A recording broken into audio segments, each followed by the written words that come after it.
মুসা নবী আল্লাহর দরবারে তাওরাত শরীফ পড়তেছিলেন। ঠিক এমন সময় মুসা নবী দেখতেছেন তাওরাতের ভিতরে একটা জামাত উম্মত দেখা যায়। শেষ জামানাতে আসবে উম্মত 70 গুণ মর্যাদা হবে, সব উম্মত থেকে দামি হবে। আল্লাহর নবী মুসা আলাইহিস সালাম আল্লাহকে ডেকে বললেন, রাব্বি এই উম্মত আপনি আমারে বরাদ্দ করে দেন। আল্লাহ ডাক দিলেন, মুসা রে এই উম্মত আমি তোমার জন্য বরাদ্দ করি নাই, এই উম্মত আমি আমার আখিরি নবীর জন্য বরাদ্দ করেছি। মুসা নবী ডাক দিয়ে বলেন, রাব্বি উম্মতের দাম যদি 70 গুণ হয়, সব উম্মত থেকে উম্মতের দাম 70 গুণ হবে। এরা আমল করবে কম কিন্তু জান্নাতে যাবে সবার আগে। এদের হায়াত হবে কম কিন্তু জান্নাতে যাবে সবার আগে। চিৎকার মেরে বলবেন কি আল্লাহু আকবার। শেরপুরবাসী মনোযোগ দিবেন। হযরতে মুসা নবী ডাক দিয়ে বলেন, রাব্বি এই উম্মত তাহলে কার জন্য বরাদ্দ? আল্লাহ ডাক দিয়ে বলেন, মুসা রে এই উম্মত আমি আমার আখিরি নবীর জন্য বরাদ্দ করে দিলাম। বলে আল্লাহ তাহলে আমারে ওই নবীর উম্মত বানায় দেন। মুসা আলাইহিস সালামকে আল্লাহ ওই নবীর উম্মত আমারে বানায় দেন। আল্লাহ বলেন, না তা হবে না, তুমি জলিল কদর রাসূল, ওই নবীর উম্মত তোমারে বানাইব না। মুসা আলাইহিস সালাম তামান্না করলো, আশা করলো এই নবীর উম্মত হওয়ার জন্য, এই রাসূলের উম্মত হওয়ার জন্য মুসা নবী আশা করলেন। একদিন ঈসা রুহুল্লাহ আলাইহিস সালাম তিনি একটা মস্ত বড় পাহাড়ের পাশ দিয়ে হেঁটে হেঁটে যাচ্ছে। নুজাহাতুল মাজালিসের মধ্যে আসছে। ঈসা আলাইহিস সালাম দেখলেন পাহাড়ের পাশে মস্ত বড় একটা পাথর, সাদা মার্বেল পাথর, একেবারে ধবধবে দুধের মতো সাদা। এত সুন্দর পাথর দেখে ঈসা রুহুল্লাহ আলাইহিস সালাম আল্লাহকে ডাক দিয়ে বলেন, রাব্বি এত সুন্দর পাথর জীবনেও কোনোদিন দেখি নাই। আল্লাহ এই পাথর তুমি কেন বানাইলা, কি জন্য বানাইলা গো আল্লাহ? আল্লাহ ডাক দিয়ে বলেন, ঈসা রে পাথর কেন বানাইলাম তুমি কি জানতে চাওনি? আল্লাহ নবী বললেন, হ্যাঁ আমি জানতে চাই। আল্লাহ ডাক দিলেন, ঈসা তোমার হাতের পাথর লাঠিখানা দিয়ে পাথরের মধ্যে আঘাত করো। আল্লাহরই পয়গম্বর ঈসা রুহুল্লাহ আলাইহিস সালাম হাতের লাঠিখানা দিয়ে পাথরে আঘাত করলেন। সঙ্গে সঙ্গে সাদা মার্বেল পাথর মাঝখান থেকে ভেঙে 2টা টুকরা হয়ে গেল। হযরতে ঈসা নবী লক্ষ্য করলেন পাথরের মাঝখানে সবুজ পোশাক পরে, সবুজ একটা লাঠির উপরে ভর দিয়ে একজন আল্লাহর বান্দা দাঁড়াইয়া দাঁড়াইয়া আল্লাহর জিকির করতেছে। যারা বলবেন কি সুবহানাল্লাহ। আল্লাহ পারেনি। হ্যাঁ হ্যাঁ আসতে বলেন, আসতে বলেন। পুলিশে ধরবো, পুলিশে ধরবো। আমার পুলিশ নাই, পুলিশের আইতো না। কি কথা কর না কা, কথা কর না কা, টাইম চলে গেছে। হযরতে ঈসা রুহুল্লাহ আল্লাহর দরবারে ডেকে বললেন, রাব্বি এই বান্দা পাথরের ভিতরে আল্লাহর জিকির করে। ঈসা নবী বললেন, বান্দারে এই পাথরের মধ্যে তুমি কি করো? আল্লাহর বান্দা ডাক দিয়ে বললেন, ও আল্লাহর নবী আমি এই পাথরের ভিতরে আল্লাহর জিকির করতেছি। বলে, কত বছর ধরে তুমি আল্লাহর জিকির করো? 400 বছর ধরে আমি এই পাথরের ভিতরে আল্লাহর জিকিরে রত আছি। একসাথে বলা যাবে আল্লাহু আকবার। কত বছর? 400 বছর ধরে এই পাথরের ভিতরে আমি আল্লাহর জিকির করি। হযরতে ঈসা নবী ডাক দিয়ে বলতেছে, রে আল্লাহর বান্দা 400 বছর ধরে তুমি পাথরের মধ্যে জিকির করো, তুমি খাও কি? আল্লাহর বান্দা ডাক দিয়ে বলতেছে, হুজুর এই 400 বছর ধরে আল্লাহ পাথরের ভিতরে একটা আঙ্গুর গাছ লাগায় রাখছে। ওই আঙ্গুর খাওয়াইয়া খাওয়াইয়া আমার রব আমারে 400 বছর ধরে পাথরের মধ্যে জিন্দা রাখছে। আর এই 400 বছর ধরে আমি আল্লাহর জিকির আদায় করতেছি। একবার জোরে বলবেন আল্লাহু আকবার। তুখরিজুল হাইয়া মিনাল মাইয়িতি ওয়া তুখরিজুল মাইয়িতা মিনাল হাই। আমার রব বলতেছেন, হাবিব উম্মতকে জানায় দেন, আমি আল্লাহ মরা থেকে জিন্দা বের করি, জিন্দা থেকে আমি আল্লাহ মরা বের করি, জিন্দা থেকে মরা বের করি, মরা থেকে আমি আল্লাহ জিন্দা বের করি, জিন্দা থেকে মরা বের করি, মরা থেকে আমি আল্লাহ জিন্দা বের করি। পাথরের ভিতরে আমি রব্বুল আলামিন তারে বাঁচায় রাখি। প্রশ্ন রাখতে পারেন ফরিদি হুজুর, পাথরের ভিতরে 400 বছর আল্লাহ কেমনে বাঁচাইলো? এখন যদি জিজ্ঞেস করি ও আল্লাহর বান্দা বলে দেন, তাহলে আপনি বলেন মায়ের পেটে সন্তানকে কে বাঁচাইলো? মায়ের পেটের ভিতরে মানুষের যিনি খাবার দেন, মায়ের পেটের মধ্যে যিনি পানি দেন, বলেন তো সেই মালিকের নাম কি? আজকে একটা সূত্র আপনাদেরকে বলে দিয়ে যাই। মহিলারা যখন গর্ভবতী হয়, পেটে বাচ্চা ধারণ করে, অন্তঃসত্ত্বা হয়, মা জাতিরা যখন পেটে বাচ্চা ধারণ করে, তখন ডাক্তার বলে এই বাচ্চারে ভালো মন্দ খাওয়াও, এই মহিলারে ভালো মন্দ খাওয়াও। গাইনি ডাক্তার বলে আপনি ভালো ভালো খাবার খাবেন, পুষ্টিজনিত খাবার খাবেন, গুঁড়া মাছ খাবেন, শাকসবজি খাবেন, ডিম দুধ খাবেন, ফল ফ্রুট খাবেন। আর আল্লাহর নবী 1450 বছর আগে উম্মতকে বলে দিলেন, উম্মত তোমরা তোমাদের গর্ভবতী নারীদেরকে খেজুর খাওয়াও, কারণ খেজুর আল্লাহর জান্নাতের ফল। খেজুর যদি গর্ভবতী নারীরা খায়, ওই সন্তান হৃষ্টপুষ্ট হয়, মহিলারও পুষ্টি হয়। আর আমার দেশের নারীরা খেজুর তো চিনে না, আমার দেশের মহিলারা ফুসকা চিনে, চটপটি চিনে।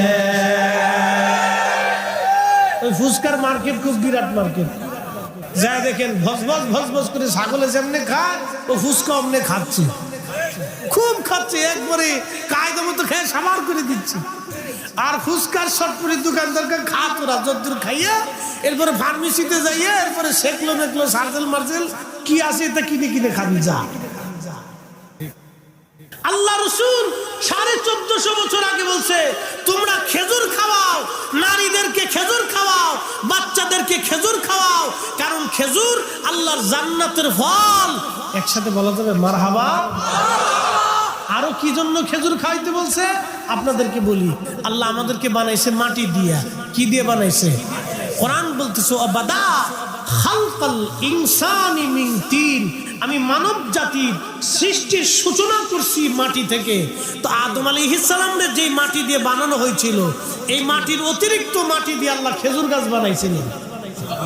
না না হলো না, আমি আমার কিতাব থেকে বলতেছি না, ইমাম ইবনে কাসিরের আল বেদায়া থেকে বলতেছি। ওই খেজুর গাছ আল্লাহ ওই অতিরিক্ত মাটি দিয়ে তৈরি করছিলেন, যার কারণে খেজুর খাইলে মানুষের শরীরে আপনি খাওয়ার সাথে সাথে শরীরের সমস্ত জায়গা পুষ্টিগুণ ছড়ায় যায়। এই জন্য শারীরিক দুর্বলতা, পুষ্টিহীনতা এরকম যদি কোনো কার্য আসে, তাহলে আপনারা খেজুর কিনে বাচ্চাদেরকে খাওয়াবেন, মেয়েদেরকে খাওয়াবেন, নিজেরা খেজুর খাবেন। এই খেজুর খুব দামি এবং খুব অনেকটা ফল, যেটা খাওয়ার সাথে সাথে শরীরে পুষ্টিগুণ ছড়ায় যায়। এই জন্য খেজুর খাবেন, খেজুর বাচ্চাদেরকে খাওয়াবেন। একসাথে বলা যাবে না আলহামদুলিল্লাহ? খালি ওয়াজ করে গেলে হবে না, আজকে আপনাদেরকে একটু প্রেসক্রিপশন দিয়ে গেলাম। হাজরাতে ঈসা নবী ডাকতে বলতেছে, রাব্বি 400 বছর ধরে একেবারে নিষ্পাপহীন পাপহীন একজন ব্যক্তি পাথরের ভিতরে তুমি আল্লাহ তার ইবাদত করাইলাম। ইয়া রাব্বি 400 বছর ধরে সেই ইবাদত করে আল্লাহ, এর চাইতে দামি ব্যক্তি কি আর দুনিয়াতে আসেনি বলো? আল্লাহ ডাকতে বলো, ঈসা রে, এর চাইতে মর্যাদাবান উম্মত আমি বানায় রাখছি। বলে আল্লাহ কারা? বলে এরা আমার আখিরি নবীর উম্মত। যে সুবহানাল্লাহ না বলবেন আমি বলবো সে কিপটা। একসাথে জোরে বলেন সুবহানাল্লাহ। শ্রেষ্ঠ নবী দিলাম রে তরিয়ে নিতে রোজা হাসরে, ঠিক কিনা? শ্রেষ্ঠ নবী দিলাম রে তরিয়ে নিতে রোজা হাসরে, পথ না ভুলি তাই তো দিলে পাক কুরআনের বাণী খোদা তোমার মেহেরবানি। সুন্দর ফুল সুন্দর ফল মিঠা নদীর পানি খোদা তোমার মেহেরবানি, খোদা তোমার মেহেরবানি। হযরতে ঈসা রূহুল্লাহ বলতেছে রাব্বি আখিরি নবীর উম্মত কেন এত দাম হবে তাদের?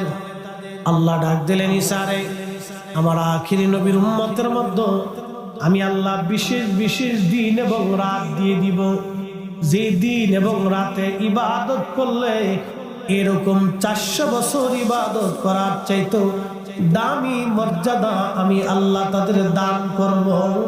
একবার জোরে বলবেন কি আল্লাহু আকবার।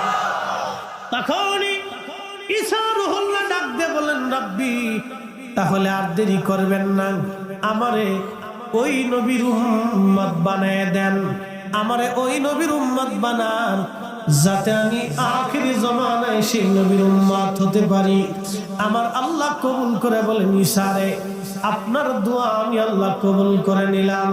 এজন্য আল্লাহ নবী বলেন ওয়াদা ইব্রাহিম খলিলুল্লাহ ওয়া বাশারাতু ঈসা রূহুল্লাহ, আমি ঈসা নবীর সুসংবাদ প্রত্যেক ওয়াজে ঈসা নবী যখন ওয়াজ করতেন তখন ওয়াজের সময় ফাঁকে ফাঁকে আমার রাসূলের প্রশংসা গাইতেন। আমরা যেমন ওয়াজের ভিতরে আমরা আমাদের নবীর প্রশংসা গাই, ঈসা নবী তার ওয়াজে আমাদের নবীর প্রশংসা গাইতেন, গুণ কীর্তন করতেন। একবার জোরে বলা যাবে আল্লাহু আকবার। আমরা সেই নবীর উম্মত, এত বড় দামি নবীর উম্মত। আল্লাহ আমাদেরকে ডাক দিয়ে বললেন তোমরা শ্রেষ্ঠ জাতি। কেন তোমরা শ্রেষ্ঠ জাতি? তোমাদেরকে দুইটা দায়িত্ব দিলাম। একটা দায়িত্বের নাম হলো তোমরা মানুষদেরকে ভালো কাজের দাওয়াত দিবা, আর একটা দায়িত্ব হলো খারাপ কাজ থেকে উম্মতকে ফিরিয়ে রাখবা। একটা দায়িত্ব ভালো কাজের জন্য মানুষদেরকে আহ্বান করবা, 2 নাম্বার দায়িত্ব খারাপ কাজ থেকে উম্মতকে ফিরিয়ে রাখবা। এই দুইটা দায়িত্ব আমি আল্লাহ তোমাদেরকে দিয়ে দিলাম। শেরপুরের মুসলমান খুবই মনোযোগ দিয়ে শুনবেন, আল্লাহ রাব্বুল আলামিন আমাদেরকে কেন এত দাম দিলেন, সম্মান দিলেন। এই যে আগামীকাল জুমার রাত আসতেছে, আজকে জুমার রাত, আগামী দিন জুমার দিন আসবে। এই যে জুমার দিন কত বড় দামি দিন আপনাদেরকে বুঝাই দেই। এটা সাইয়্যিদুল আইয়াম, দিনের সর্দার। এই জুমা এত দামি। আল্লাহ নবী বলেন উম্মত কেউ যদি জুমার দিনে ওযু করে গোসল করে পায়ে হেঁটে হেঁটে জুমার নামাজ আদায় করার জন্য যায়, জুমার নামাজে যাওয়ার পরে ইমাম সাহেবের সামনাসামনি যায় বসে, আর ইমাম সাহেবের কথাগুলি শুনে, খুতবা শুনে জুমার নামাজ পড়ে, অতিরঞ্চিত অবাঞ্ছিত কথা না বলে আমার উম্মত আবার পায়ে হেঁটে হেঁটে বাড়িতে চলে আসে। আল্লাহ নবী বলেন উম্মত রে, এই জুমার নামাজ আদায় করার জন্য প্রত্যেক কদমে কদমে কদমে কদমে আমার আল্লাহ 1 বছরের নফল রোজা, নফল ইবাদতের সওয়াব প্রত্যেক কদমে কদমে আল্লাহ আমার উম্মতের আমলনামায় লিখে দেবেন। একবার জোরে বলবেন আল্লাহু আকবার। না না না না, আরো জোরে আরো জোরে আরো জোরে জোরে জোরে জোরে। এই ঈসা আলাইহিস সালামের উম্মত 400 বছর পাথর ইবাদত করছে। কত বছর? আর আমার এই নবীর উম্মতের প্রত্যেক কদমে 1 বছরের নেকি। এই আপনাদের বাড়ি থেকে মসজিদ কয় কদম লাগবে? এরকম দাঁড়ান তো, 400 কদম হবে না? এরকম ব্যক্তি আছে না? বেশিও আছে, ঠিক কি না? তাহলে আপনার যদি 1000 কদম হয় তাহলে 1000 বছরের সওয়াব, যদি 2000 কদম হয় তাহলে 2000 বছরের সওয়াব, যাইতে 1000 কদম, আসতে 1000 কদম। নবী বলতেছেন জুমার নামাজ আদায় করার জন্য গোসল করে পবিত্র হয়ে পাক সাফ হয়ে আমার উম্মত আদবের সাথে পায়ে হেঁটে হেঁটে হেঁটে হেঁটে মসজিদে যাবে, ইমাম সাহেবের কাছাকাছি বসবে, কথাবার্তা বলবে না, খুতবা শুনবে, নামাজ পড়বে, ভদ্রচিতভাবে আবার পায়ে হেঁটে হেঁটে বাড়ি চলে আসবে। প্রত্যেক কদমে কদমে কদমে 1 বছরের নফল রোজা এবং 1 বছরের নফল ইবাদতের নেকি আমার উম্মতের আমল নামা আমার আল্লাহ লিখে দিবে।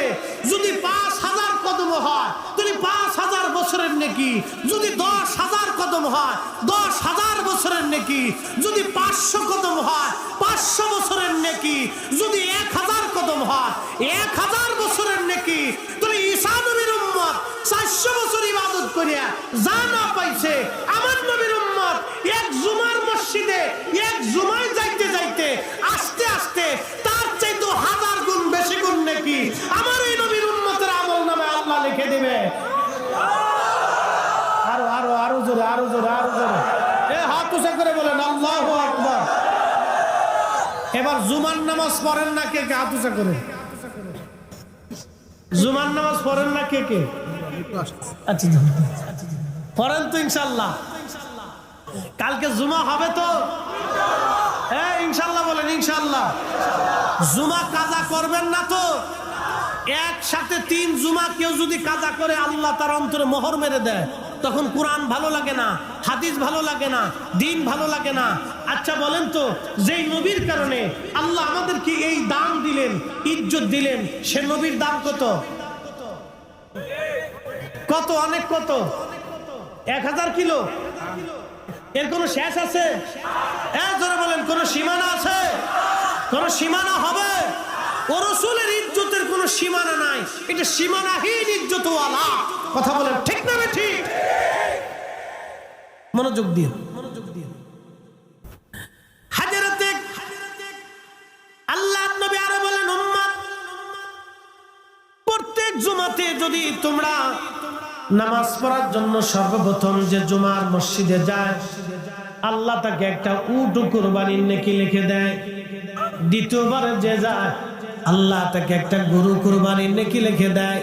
তৃতীয়বারে যে যায় আল্লাহ রাব্বুল আলামিন তাকে ছাগল কুরবানির নেকি লিখে দেয়। একবার জোরে বলা যাবে আল্লাহু আকবার।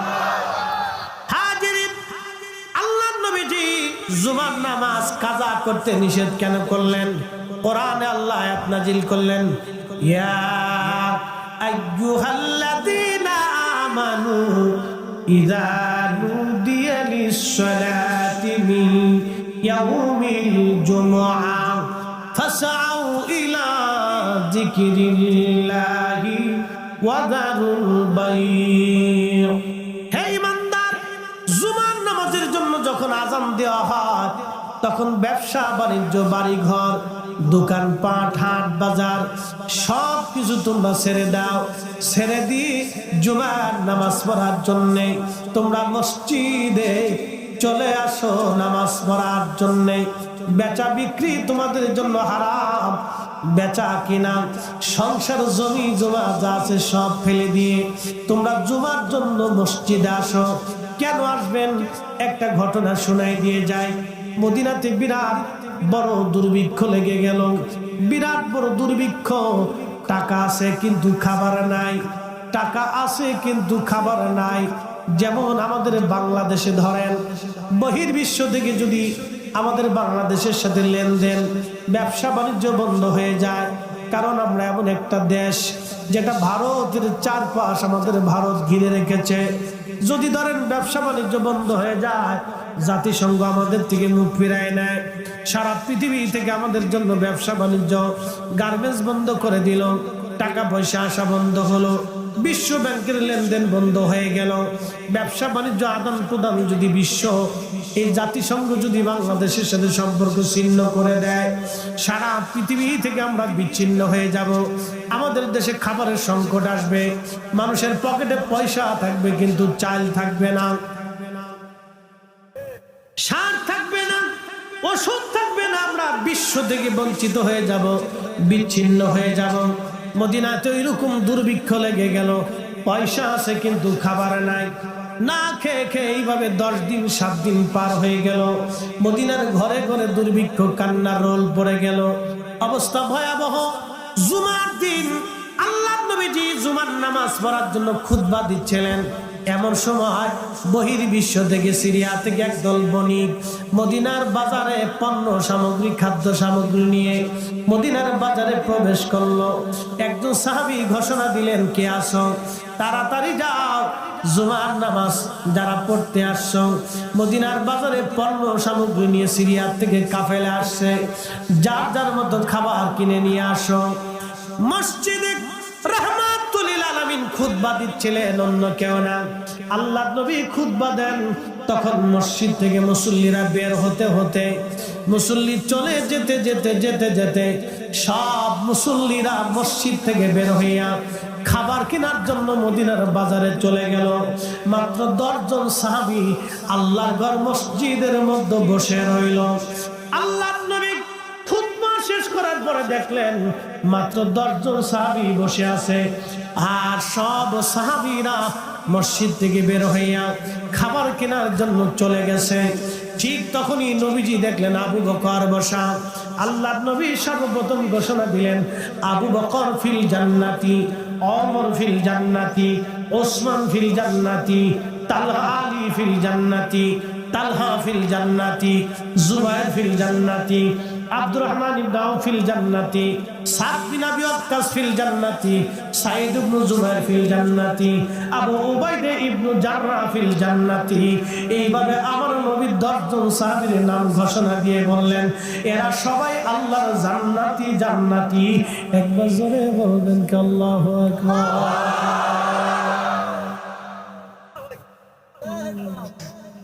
নবীজি জান্নাতি ঘোষণা দিলেন। আল্লাহর নবী, নবী কি নবীর ইচ্ছায় দিচ্ছেন না আল্লাহর ইচ্ছা? জোরে জোরে জোরে, কার ইচ্ছা? আল্লাহর ইচ্ছা। আমার নবী 10 জন সাহাবীকে জান্নাতের ঘোষণা দিলেন। কারণ কি? 1000 কোটি টাকা দান করার জন্য না, জিহাদে শহীদ হওয়ার জন্য না, শুধুমাত্র মসজিদে বসে রইলেন। তখনই কোরআনের আয়াত আল্লাহ নাযিল করলেন, ইয়া আইয়ুহাল্লাযীনা আমানু, ও ঈমানদার, তোমরা যারা ঈমান আনছো, ইযা নুদিয়া লিস-সালাতি মিন ইয়াউমিল জুমআহ, এই ঈমানদার, জুমার জন্য যখন তোমাদেরকে আহ্বান করা হয়, ডাকা হয়, আযান দেওয়া হয়, তখন তোমরা নামাজ পড়ার জন্য মসজিদে শুধু আসবে না। আল্লাহ আরো বলে দিলেন, ইয়াউমিল জুমআতি ফাসআউ ইলা যিকিরিল্লাহি ওয়া যারুল বাই', আল্লাহ স্মরণের জন্য তোমরা বেচা বিক্রি, ব্যবসা বাণিজ্য সব ছেড়ে দাও। সব কিছু ছেড়ে দিয়ে তোমরা জুমার নামাজ আদায় করার জন্য মসজিদে চলে আসো। একবার জোরে বলা যাবে আল্লাহু আকবার। সব সাহাবী মসজিদ থেকে বের হয়ে চলে গেলেন। মাত্র 10 জন সাহাবী বসে আছেন। আল্লাহর হাবিব এই 10 জন সাহাবীর নাম জান্নাতি খাতায় নবী লিখে দিলেন। জান্নাতি জান্নাতি আবার বলে দিয়ে যায়, আবু বকর ফিল জান্নাতি, ওমর ফিল জান্নাতি, ওসমান ফিল জান্নাতি, আলী ফিল জান্নাতি, তালহা ফিল জান্নাতি, জুবাইর ফিল জান্নাতি, আব্দুর রহমান ইবনে আউফ ফিল জান্নাতি, সাদ বিন আবি ওয়াক্কাস ফিল জান্নাতি, সাঈদ ইবনে জুবাইর ফিল জান্নাতি, আবু উবাইদা ইবনে জাররাহ ফিল জান্নাতি। এই 10 জন সাহাবীকে নবীজি জান্নাতি ঘোষণা দিয়ে দিলেন। একবার জোরে বলা যাবে কি মারহাবা। শ্রেষ্ঠ নবী দিলাম রে তরিয়ে নিতে রোজা হাসরে, ঠিক কিনা? হাত উঁচা করে বলেন ঠিক কিনা?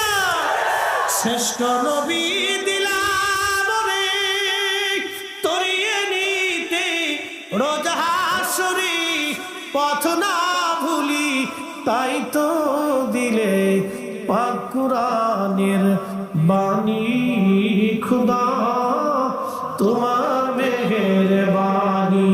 সুন্দর ফুল সুন্দর ফল মিঠা নদীর পানি খুদা তোমার মেঘের বাণী খুদা তোমার মেঘের বাণী তুমি কতই দিলে রতন ভাই বারাদার পুত্র স্বজন খুদা পেলে অন্য যুগাও মানি চাই না মানি খুদা তোমার মেঘের বাণী উঠে কারা হ্যাঁ মুতে ধরছে মনে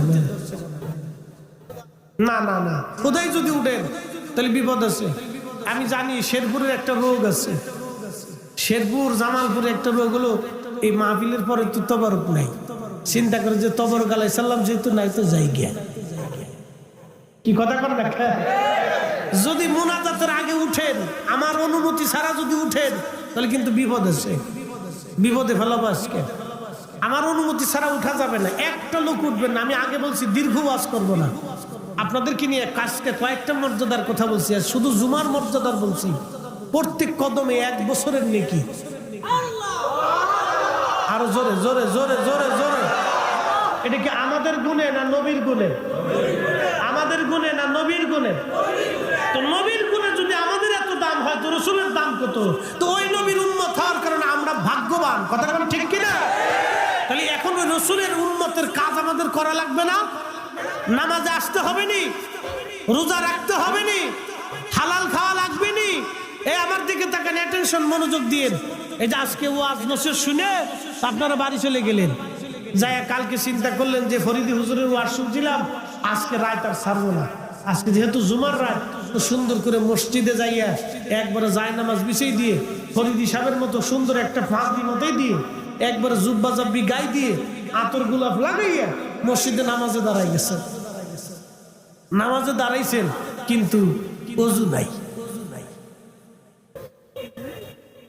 নামাজ হবে ওযু ছাড়া যেমন নামাজ সারা রাত্র পড়লেও হবে না সুদের টাকা ঘুষের টাকা দিয়ে গরুর গোশত খাইয়া বিরিয়ানি পোলাও খাইয়া নামাজে দাঁড়াইয়া কাবাতেও নামাজ পড়লে মক্কা মদিনায় নামাজ পড়লে এরকম নামাজ হবে না হাত উঁচু করে বলেন ঠিক কিনা এবার যায় দেখেন যারা টাকা চুরি করছে টাকা না যায় যেখানকে চাচা নামাজ পড়ো যাও যাও চাচা নামাজ পড়ো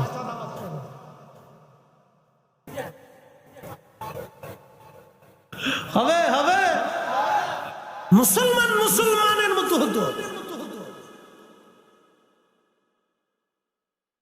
পৃথিবী বিখ্যাত একজন আল্লাহর ওলি বুআলি কালামদার আল্লাহু আকবার কর এদেশে ইসলাম আনছে কারা জোরে জোরে জোরে জোরে জোরে না ইতিহাস মিথ্যা বলে না ইতিহাস মিথ্যা বলে না ইসলাম আনছে ওলিরা কথা ঠিক কি না ওলিদের দেওয়া ইসলামে সার রোপণ করে বীজ বপন করে চাষাবাদ করতেছে উলামায়ে কেরাম জোরে জোরে বলেন জোরে বলেন ইসলাম আনছে কারা জোরে বলেন এবং এই ইসলামের বীজ বপন করে চাষাবাদ করে সার দিয়ে এটাকে সুন্দর করে সজীব করে রাখছে আলেমরা কথা কন না ঠিক কি না এই উঠে গে ঠিক ঠিক ঠিক ঠিক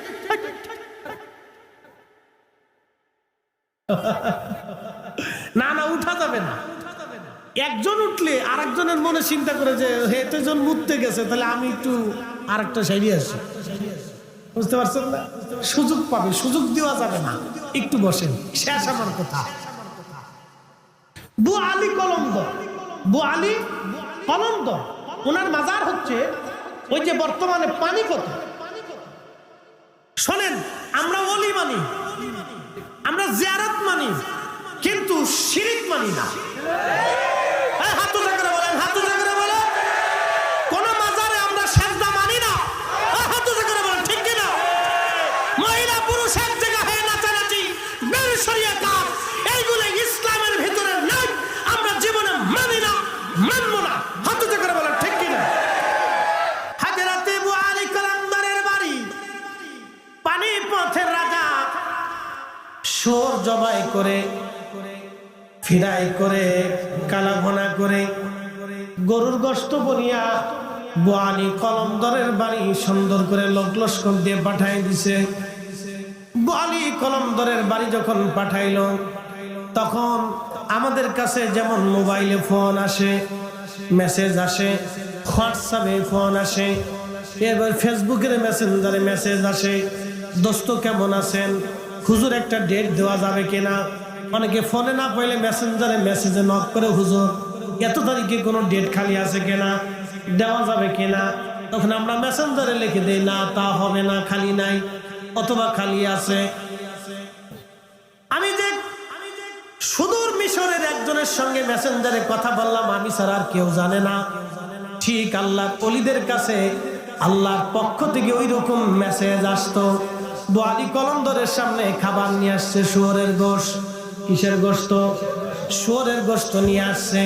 আল্লাহর পক্ষ থেকে মেসেজ আসছে, বোয়ালি কলমদর এই খাবার খাওয়া যাবে না, কারণ এই খাবার গরুর গোশত না, এটা শুয়োরের গোশত, এটা হারাম।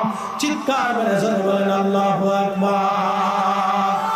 বোয়ালি কলমদর তিনার সাথী সঙ্গী যারা ছিলেন তাদেরকে বললেন, সাবধান, তোমরা এই খাবারে হাত দেবা না, এটা শুয়োরের গোশত। ওই যে বাদশা রাজার যে সৈন্য সামন্ত লোকেরা, লোক লস্কররা হুজুরের জন্য শুয়োরের গোশত রান্না করে নিয়ে আসছে। বোয়ালি কলমদর ডাক দিয়ে বলেন, রাজার লোকেরা, তোমার রাজাকে যায় বলবা বোয়ালি কলমদর শুয়োরের গোশত খায় না, তোমার রাজা কেন আমার জন্য শুয়োরের গোশত পাঠাইছে, যায় বলবা এই গোশত আমাদের জন্য না, এই গোশত তোমরা খেয়ে নাও, এটা আমরা খাই না। একবার জোরে বলা যাবে আল্লাহু আকবার। মুসলমান কি খায় না? জোরে বলেন, কি খায় না? আরো জোরে, জোর হয় না কেন? জোরসে বলো, আরো জোরে। মুসলমান হারাম খায় না। তাহলে আপনি শেরপুরে তালাশ করে দেখেন মুসলমান কয়জন আছে। যান এবার তালাশ করেন। আপনার হারিকেন ধরাই দিব, আমি প্রয়োজনে হারিকেনের তেল ধরাই দিব, কেরোসিন দিয়ে দিব, এবার সারা শেরপুর দিয়ে খুঁজে দেখেন মুসলমান কয়জন আছে।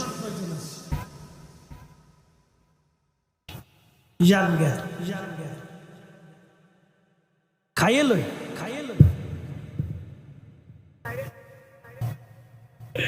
আল্লাহু আকবার। আরো জোরে বল। হ্যাঁ, মুসলমান, আমাদেরকে মুসলমান হয়ে কবরে যেতে হবে। এই জন্য কোরআন বলতেছে, আল্লাহু আকবার ওয়ালিল্লাহিল হামদু বিসমিল্লাহির রাহমানির রাহিম।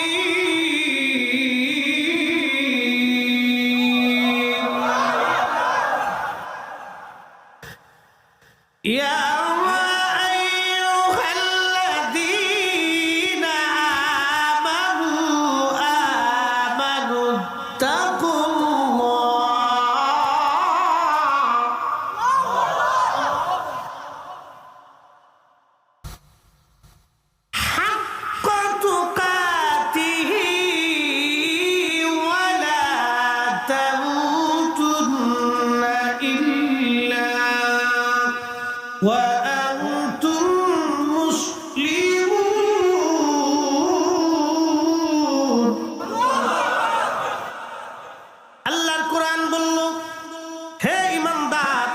তোমরা আমি আল্লাহকে ভয় করো। ভয় শুধু করলে হবে না, ভয় করার মতো ভয় করা লাগবে। এরপরে আমার আল্লাহ বললেন, শুধু ভয় করলে হবে না, মুসলমান হয়ে তারপরে কবরে আসো। আল্লাহ রাব্বুল আলামিন বলেন, ওয়ালা তামুতুন্না ইল্লা ওয়া আনতুম মুসলিমুন।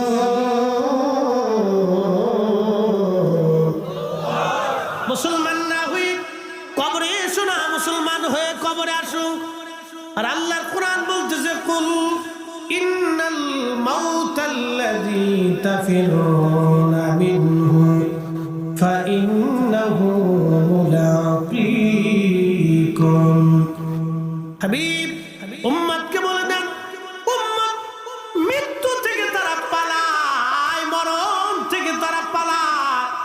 আমার উম্মতকে বলে দেন মরণ থেকে পালানোর কোনো রাস্তা নাই।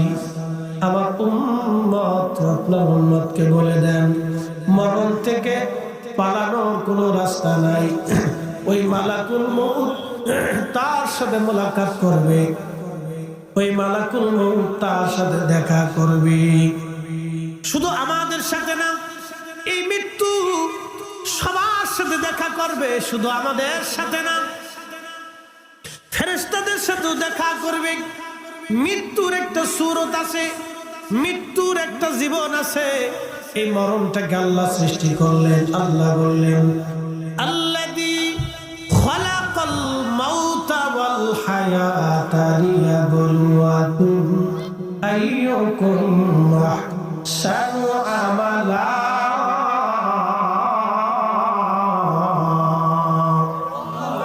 আমি মরণ সৃষ্টি করেছি, আমি হায়াত সৃষ্টি করেছি। এই মৃত্যুটাকে সৃষ্টি করার পরে রব্বুল আলামিন আবার আল্লাহ এই মৃত্যুর একটা রূপ দিলেন, চেহারা দিলেন। ফেরেশতাদেরকে আল্লাহ দাঁড়া করাইলেন। কোটি কোটি ফেরেশতারা আল্লাহর সামনে দাঁড়ায় গেল। এই মরণকে ফেরেশতাদের সামনে আল্লাহ দেখাইলেন। মরণের সুরত দেখে আজরাইল, জিবরাইল, মিকাইল, ইসরাফিল সমস্ত ফেরেশতারা বেহুশ হয়ে জমিনে পড়ে গেল। মরণের সুরত দেখে সমস্ত ফেরেশতারা বেহুশ, কোন ফেরেশতার হুশ নাই। আল্লাহ তাদের আবার হুশ ফিরাইলেন। আল্লাহ ডাক দিলেন আজরাইল, তোমাকে মরণের দায়িত্ব দেওয়া হবে। আজরাইল ডাক ডাক আল্লাহ, যার চেহারা দেখে আমি ভয় পেয়ে গেলাম, কি করে আমি তার নিয়ন্ত্রণ করব? আল্লাহ বললেন আজরাইল, আমি আল্লাহ তোমাকে সহজ করে দিব, এই মৃত্যুটাকে তোমার বাধ্য করে দিব। তুমি তামাম সৃষ্টির মৌত তুমি সংগ্রহ করবা, তুমি সবার জীবন কেড়ে নেবা। একদিন মাটি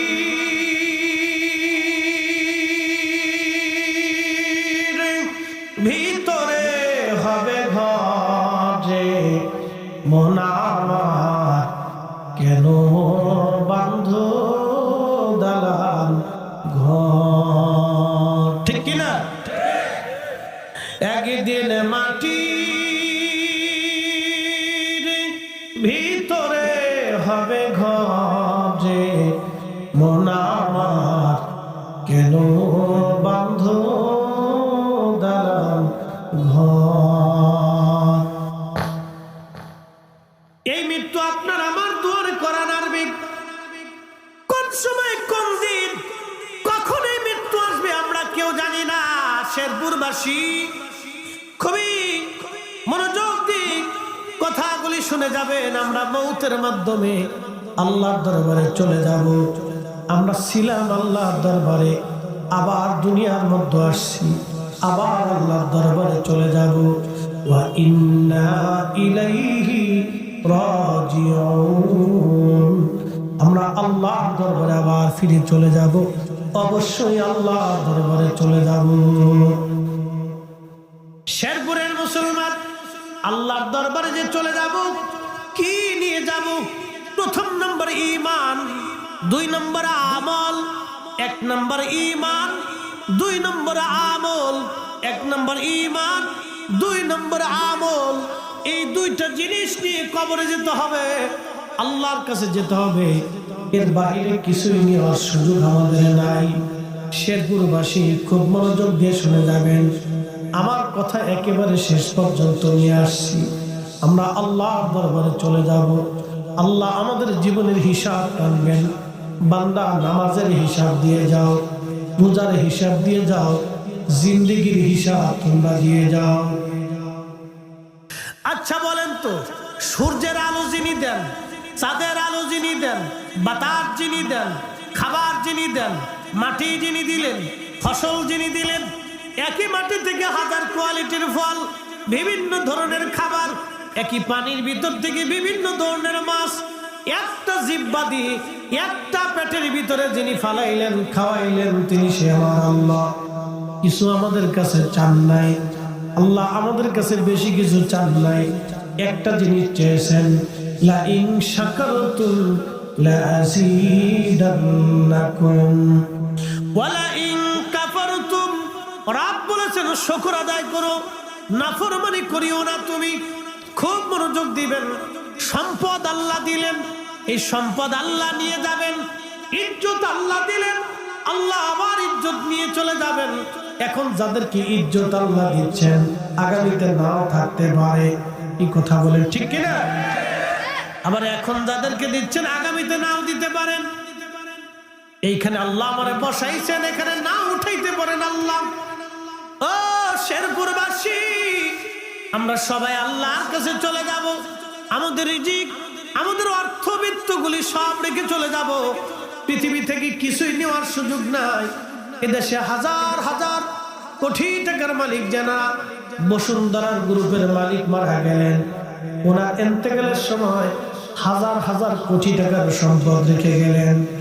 যমুনা গ্রুপের মালিক মারা গেলেন স্কয়ারের মালিক মারা গেলেন এরকম বড় বড় গ্রুপ ইন্ডাস্ট্রির মালিক হাজার কোটি টাকার মালিক মারা গেলেন একটা অর্থ কবরে নিয়ে যেতে পারে নাই কাফনের কোনো পকেট নাই কিছুই নিতে পারে নাই সবই রেখে তারা কবরে চলে গেল আহা একটা কথা মনে রাখবেন আল্লাহ সিদ্ধান্তের বাহিরে এক দানাও ভাত আপনি বেশি খেতে পারবেন না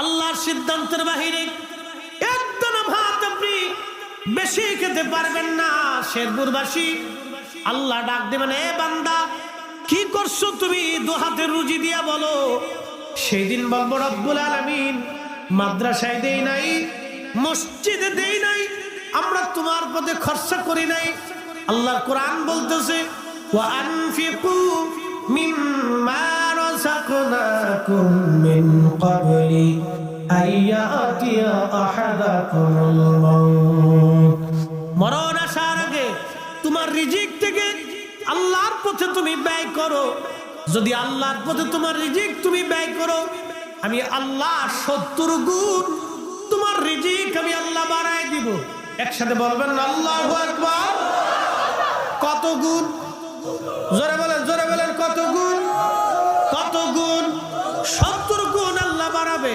এখন প্রশ্ন আল্লাহর কথা কি মিথ্যা আছে আল্লাহ কি ভুল বলেছে কখন আল্লাহর কথা মিথ্যা হবে না 70 গুণ আল্লাহ রিজিক আমাদের বাড়ায় দিবে যদি না দেন তাও কি হবে আমার আল্লাহ কোরআনে তাও বলে দিলেন আয়াকুলা কিয়ামতের ময়দানে এই মানুষগুলি গোশতগুলি কামড়াই কামড়াই টেনে টেনে ছিঁড়ে ফেলবে আর বলবে রব্বি লাউলা আখারতানি ইলা আজালিন করিব আল্লাহ আমাদেরকে আবার দুনিয়াতে পাঠান এই জাহান্নামের আগুন আমাদের বরদাস্ত হবে না হাসরের মাঠ আমাদের কষ্ট হবে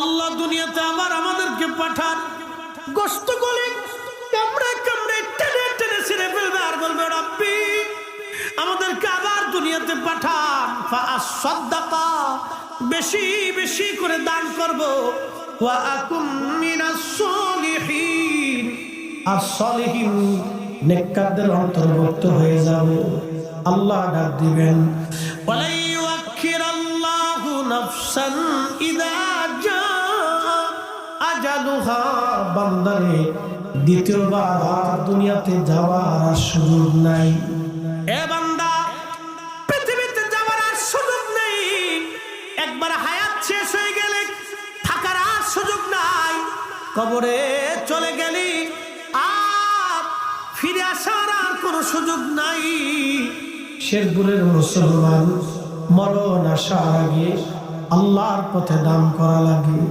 মরণ চলে আসলে আর সুযোগ নাই একদিন মাটির ভিতরে হবে ঘর যে মনা